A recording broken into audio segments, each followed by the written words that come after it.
at www.irishroots.com, and I'm Mike OLaughlin. Here's today's interview.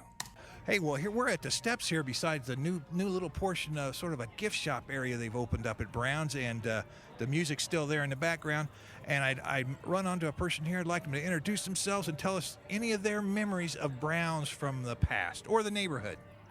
I'm Sarah Croke, and my best memory of Brown's is that it's kind of like the Irish Cheers of Kansas City, because whenever you go in there, you're going to run into somebody who knows your name. And for me, anytime I bop in, whether it's lunch or around Christmas time, I find some people, they're always friendly, and somebody remembers you. And it's okay if you don't remember them. Sometimes it's just by face and not by name.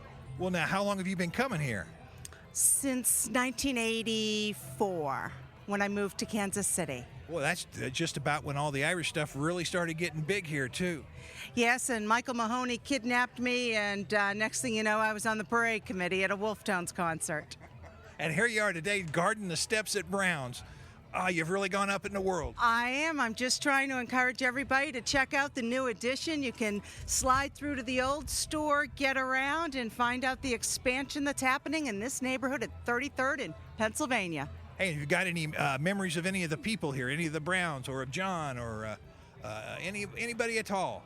Oh, I think the fun ones are when you start running into Ian and Rory. Would those be the young ones? Those would be the very, very young ones. And then you end up working a booth and you're working with the Fians, and there you are working with the fifth generation. Well, you know, I think they're going to keep their record of being the tops in the country, the oldest Irish business in North America with that next generation.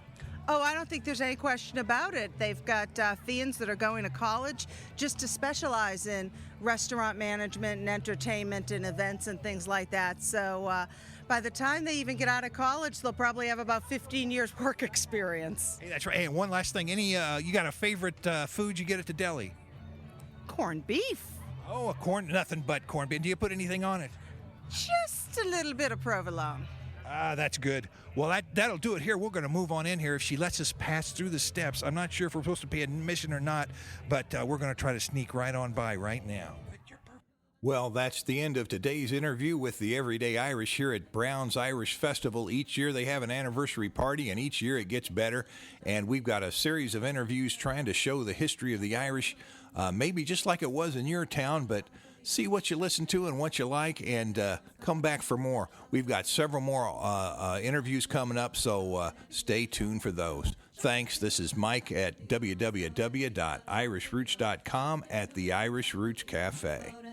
Shalakudio, shocking naked hoovan, Shalakudio, it's called a heavy hinder, Shalakudio, shocking naked hoovan, Shalakudio, it's called a heavy hinder, Shalakudio, shocking naked hoovan, Shalakudio, it's called a heavy hinder, Shalakudio, shocking naked hoovan, Shalakudio, it's called a heavy hinder, Shalakudio, shocking naked hoovan, Shalakudio, it's called a heavy hinder, Shalakudio, shocking naked hoovan, Shalakudio, it's called a heavy hinder,